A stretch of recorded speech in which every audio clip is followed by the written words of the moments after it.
Hi, guys. Thank you so much for expressing interest in working at Dyslexia On Demand. Since I plan on speaking with several people, I wanted to take this opportunity to explain a little bit more about what Dyslexia On Demand is all about, to see if you feel like this would be a great fit for you, or whether or not you agree with the same ideals that we do. So, Dyslexia On Demand was actually created prior to COVID because I was aware of the lack of certified academic language therapists countrywide. So whether or not you know this, all of the cults pretty much reside within the state of Texas, and over 50% of our US states have 10 or fewer registered cults in the entire state. So why should Texas children be the only ones to have access to therapeutic level instruction? So hence Dyslexia On Demand was born.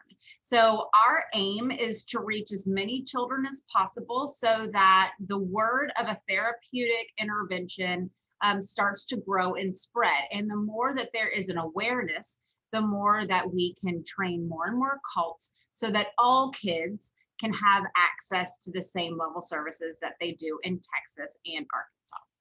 So based on that, there's also a couple principles that I find to be extremely important at Dyslexia On Demand. One of them is that I believe that take flight or basic language skills therapy definitely needs to be tailored to students. So I strongly believe that children with dyslexia are not carbon copies of each other. They all present their dyslexia in different ways. They have different deficit areas and strengths and so on. So I believe strongly that we don't just check the box in terms of completing lessons. We make sure that everything is totally tailored to that child, and we go at the pace of the child. That being said, I also believe very strongly in completing both of these programs with the utmost fidelity. As you know, we are creating new neural pathways in the brain. So this is not tutoring, this is therapy. In order to do that, it takes more intensity for some children than others. So I believe very strongly that if you are a take flight clinician and you have a little 7-year-old, I believe strongly in doing things such as breaking it into a single concept introduction, doing B the entire way through, then the next day doing P the entire way through. Other things, for example, I believe in really strongly are taking the time to slow down and do maybe potentially lessons in spelling that are just review based. Take an entire day and do a multisensory approach to spelling review. The point is, what we're doing is trying to drill into the weakness of that child to ensure that while we have this awesome opportunity to rebuild their entire phonemic and graphemic foundation, that we do it right and we don't move forward when there are any holes. So based on that, the second principle is that we're very data driven. I believe that reading needs to be a quantitative experience just as much as a qualitative experience. And for this reason, we make sure that we do curriculum checks all the time in the sense of mastery checks. Also, same thing for books. Once you get to the end of any BLS or Take Flight book, that we do a mastery check and we reflect on the results and go back and reteach things. Again, not moving forward before the child is ready. Also, when a student starts with us, we basically do some baseline benchmarking so that every 4 months we can look at the more generalized child and we repeat that same battery and add more as required every 4 months so that we can actually look at the percentage growth. We need to reflect on whether or not what we are doing with the child is resonating and whether or not they're ready to move forward. Personally, I have worked in private practice and I've also worked in the public sector, and respect the fact that although group therapy is the only thing that we really typically can do in the public sector, a lot of kids fall through the cracks because we can't tailor it to their needs, especially when we have kiddos with ADHD, when we have kiddos with double deficit, all kinds of reasons that it's so much more impactful in a one-on-one environment. So I really believe in taking the time to use this to our advantage. Another thing that's very important here at Dyslexia On Demand is the social emotional aspect of the child. So I don't believe as therapists that we just, check in and do our therapy and move on. I believe that we're also trying to drill into the needs and the experience of that kiddo as a dyslexic, and making sure that we teach them to own their dyslexia. If they're struggling with it, that we make sure to address that and talk about it freely, because the more that they see themselves as that just being one little piece of their portrait and understand their strengths that come along with the weaknesses, the more that they will be proud of who they are and not be scared to advocate for themselves in the future, when a lot of those scaffolds in middle school, for example, tend to get removed from, and where they have to be the ones to speak up for themselves and ask for what they need, and not be ashamed to utilize things like assistive technology and tell their teachers when they need those things. So the social emotional aspect is something that I really, really encourage for therapists to address with their students, because they do have this great one-on-one opportunity to not only get to know that kiddo, but they're probably the best person in that child's life who understands what they're experiencing as someone with dyslexia. The last, I could say, platform that is hyper important here is advocacy, just in general. So I spend a lot of my day talking to parents about their rights as a parent of a child with dyslexia, suggesting things such as special education route. I like to talk to them about what the state dyslexia specific laws are, how they can advocate for their child and themselves, utilize advocates, all of that kind of thing. All of that is really, really important here, because we have more knowledge amongst us cults and training than the majority of the country in terms of dyslexia. So we need to utilize that strength to our advantage and really try to press this platform of dyslexia education around the country. So that's a little bit about what we're about. And I think it's very, very important as a therapist that you prescribe to a lot of those same ideals. And most of us do, because we're passionate about what we do. But if you don't feel like that's the right fit for you, if you're not willing to drill in and, learn other tactics sometimes, then that might not be, this might not be a great fit for you. We're really big in collaboration here. So if you do ever hit that wall of not knowing what to do next, we, at this point, are a team of 44 other cults that you can lean on, including myself, obviously. So how we operate as a company and what we both bring to the table. So I like to always tell everyone that I'm interviewing that I basically, as the owner of Dyslexia On Demand, I no longer work with students, but I am more here in the role as both your secretary and your principal. The only reason that I am your principal is because I am here to have your back when things get sticky.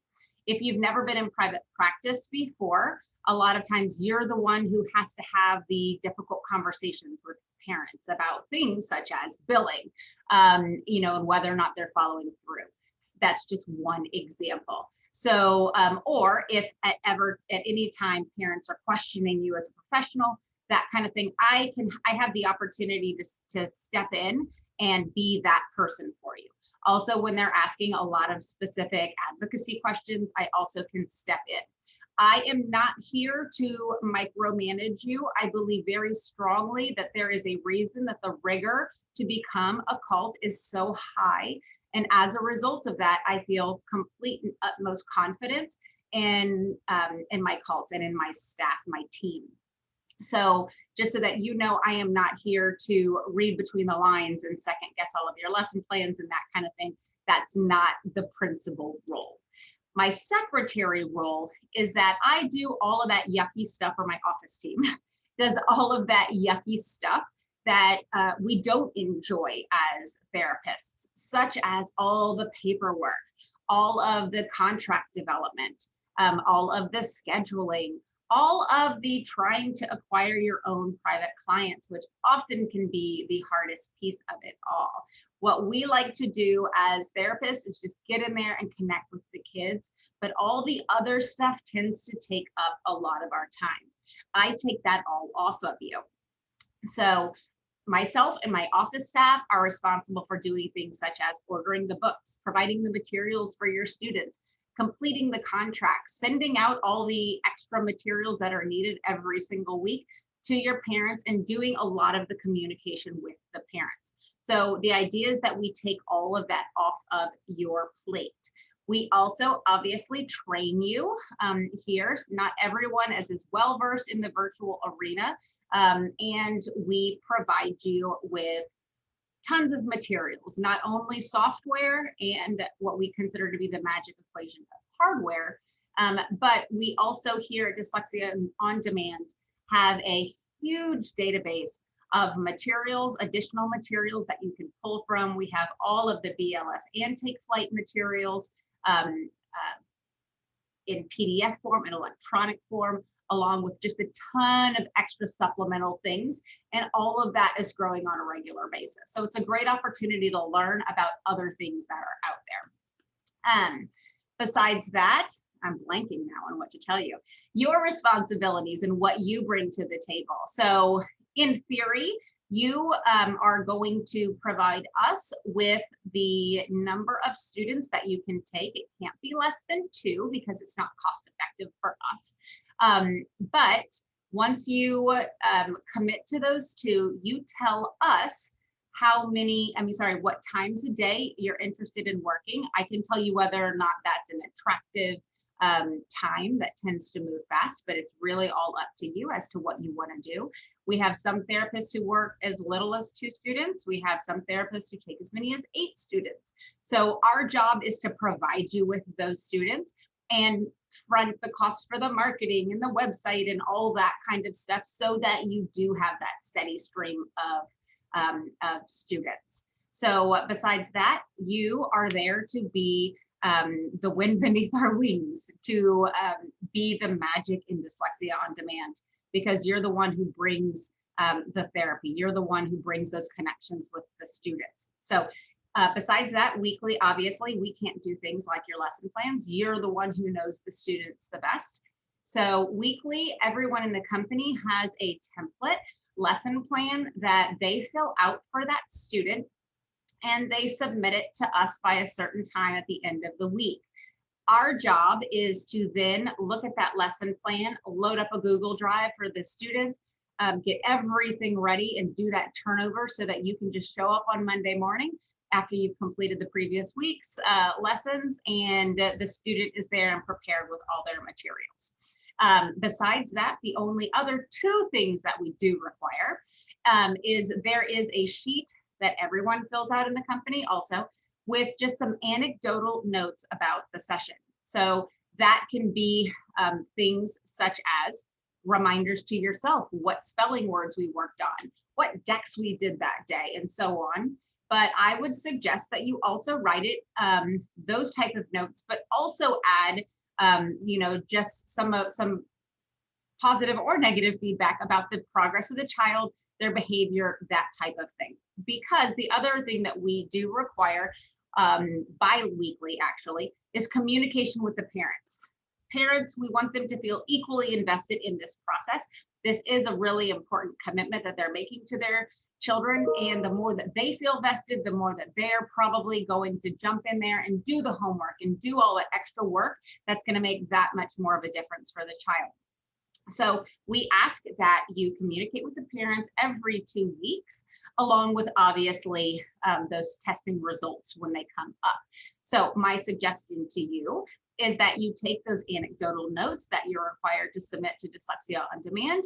If you were to phrase them in the right way, all you do is just send them to the parents and you've done your communication.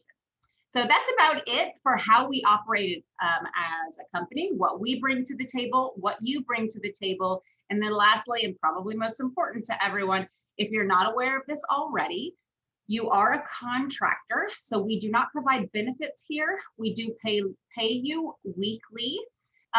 Once you submit your timesheet for who you've worked with and the hours that you've accrued, we also reimburse you for any extra materials that you need to utilize with the student that you've had approved that are over and beyond what we've provided you. And the pay. For a fully qualified cult, you will receive $40 per 1 hour session. We do aim to work with students no less than 3 times a week, but as many as 4 times a week. If you are a cult in training, regardless of whether or not you take flight or BLS for both of these, but all pay grades. As a first year in take flight, that means if you can teach books 1 through 4, even if you show up and you're green, you receive $25 per hour session. If you are an advanced year, meaning that you can teach books 5 and on, then you will get $30 per session. And then of course, as soon as you finish your ALTA exam and you pass it, you would bump up to $40 per session.